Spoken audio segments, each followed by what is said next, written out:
Hi friends, welcome to Darshan Vasu's kitchen. Darshan Vasu's கிச்சனில் இன்றைக்கி என்ன பார்க்க போகிறோம்னாக்கா, நிலக்கடலை சட்னியும் ராகி களியும் தாங்க பார்க்க போகிறோம். ஃபஸ்ட்டு நிலக்கடலை சட்னிக்கு நிலக்கடலையை வறுத்து வச்சுருக்கிறேன். அது கூட காஞ்ச மிளகாவும் சேர்த்து வறுத்து வச்சுருக்கேங்க. ஃபஸ்ட்டு இந்த நிலக்கடலையும் வறுத்த மிளகாவையும் நம்ம மிக்ஸி ஜாரில் சேர்த்துக்கலாங்க. நிலக்கடலை தோலோடு இருந்தால் தாங்க ரொம்ப சத்து, அதான் தோலோடு சேர்த்துருக்கேன்.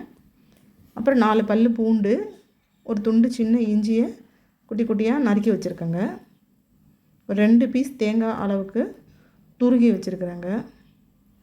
துருவின தேங்காவை சேர்த்ததுக்கப்புறமா ஒரு சின்ன சைஸ் புளியை ஊற போட்டு வச்சுருக்கிறேன். அதையும் எடுத்து ஜாரில் சேர்த்துக்குவோம். இதுக்கு தேவையான அளவுக்கு கல் உப்பு சேர்த்துக்குவோங்க.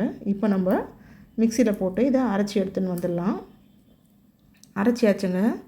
இதுக்கு தேவையான தாளிப்பை கொடுத்துருவோம். எண்ணெய் விட்டு கடுகு போட்டு, கடுகு நல்லா வெடித்ததுக்கு அப்புறமா கொஞ்சம் சீரகம் போடணுங்க. சீரகம் நல்லா பொரிஞ்சதுக்கப்புறமா ஒரு கொத்து கருவேப்பிலையை இதில் சேர்த்துக்கணுங்க. கருவேப்பிலை நல்லா பொரிஞ்சதுக்கப்புறமா இந்த தாளிப்பை எடுத்து நம்ம சட்னியில் சேர்த்துக்குவோங்க. அவ்வளோதாங்க, சுவையான நிலக்கடலை சட்னி ரெடி. அடுத்தது நம்ம களியை கிண்டிக்கலாங்க. சட்னி ரெடி பண்ணியாச்சு. களியை கிண்டிக்கலாங்க. களி கிண்டுறதுக்கு நான் ஒரு குக்கரில் 1.5 லிட்டர் அளவுக்கு தண்ணி வச்சுருக்குறேங்க. இது 3 பேர் இல்லை 4 பேர் இந்த களியை சாப்பிட்லாங்க. அதுக்காக 1.5 லிட்டர் தண்ணி வச்சுருக்கிறேன். இந்த 1.5 லிட்டர் தண்ணியில் நல்லா காஞ்சதுக்கப்புறமா, தண்ணி காஞ்சதுக்கப்புறம் ஒரு 1/2 லிட்டர் தண்ணியை எடுத்து ஒரு பாத்திரத்தில் வச்சுக்கணுங்க. தண்ணி நல்லா காஞ்சி கொதிச்சதுக்கு அப்புறமா தான் நம்ம மாவு சேர்க்கணுங்க. மாவு நான் ஒரு 5 கரண்டி, இந்த கரண்டியில் ஒரு 5 கரண்டி மாவு நான் இதில் போட போகிறேங்க. மாவு போட்டதுக்கப்புறமா நம்ம உடனே கிளற ஆரம்பிக்கக்கூடாதுங்க. தண்ணி நல்லா கொதித்து இந்த மாவு ஃபுல்லாக மூழ்கணுங்க தண்ணியில். அப்படி மூழ்கும் போது தான் நம்ம கிண்ட ஆரம்பிக்கணுங்க. இந்த மாதிரி கொதித்து தண்ணி மேலே வந்ததுக்கு அப்புறமா நம்ம கிண்ட ஆரம்பித்தோம்னாக்கா களி நல்லா திரண்டு வருங்க. முன்னாடியே நம்ம கிண்டணும்னாக்கா மாவு அங்கங்கே கட்டி போட்டுருங்க. அதனால் கட்டி விழாமல் இருக்கணுன்னாக்கா நல்லா கொதித்து வந்ததுக்கப்புறமா ஒரு துடுப்போ இல்லை மத்தோ இல்லை இந்த மாதிரி சப்பாத்தி பூரி கட்டையோ போட்டு நல்லா இழுத்து வச்சு கிண்டணுங்க.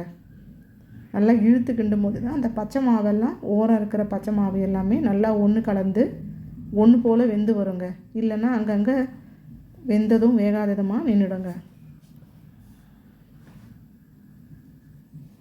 களியை நல்லாவே திருப்பி போட்டு மேலே இருக்கிறது கீழே வர மாதிரி கிளறி விடணுங்க.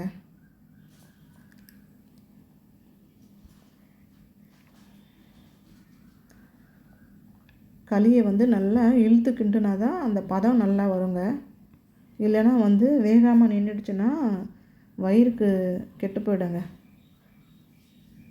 வயிறு உப்புசம் இந்த மாதிரிலாம் வருங்க. அந்த மாவு நிற்கக்கூடாது. பச்சை மாவு நிற்காமல் இருக்கணுன்னாக்கா இந்த மாதிரி நல்லா களியை அந்த மாவு இல்லாத அளவுக்கு கிண்டிக்கணுங்க. இப்போ மாவு கிண்டியதுக்கு அப்புறமா ஒரு கரண்டியில் தண்ணியில் விட்டு அந்த கரண்டி எடுத்து சுற்றி இருக்கிற மாவு எல்லாத்தையும் வழித்து விடணுங்க.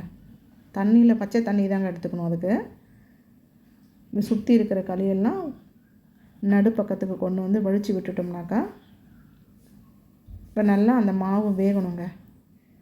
அதுக்கு எடுத்து வச்சுருக்கிற தண்ணியை கொஞ்சம் கொஞ்சமாக சேர்த்து கிண்டிட்டு வரணுங்க. இப்போ அடுப்பு மீடியம் வச்சுக்கோங்க. களியை நல்லா கிண்டி தான் அந்த களி இப்படி நல்லா ஒன்று போல் அந்த களி திரண்டு வரணுங்க. திரண்டு வந்தால் தான் அந்த களி நல்லா வெந்திருக்குன்னு அர்த்தங்க. அந்த எடுத்து வச்ச தண்ணியை கொஞ்சம் கொஞ்சமாக விட்டு தாங்க கலரணும்.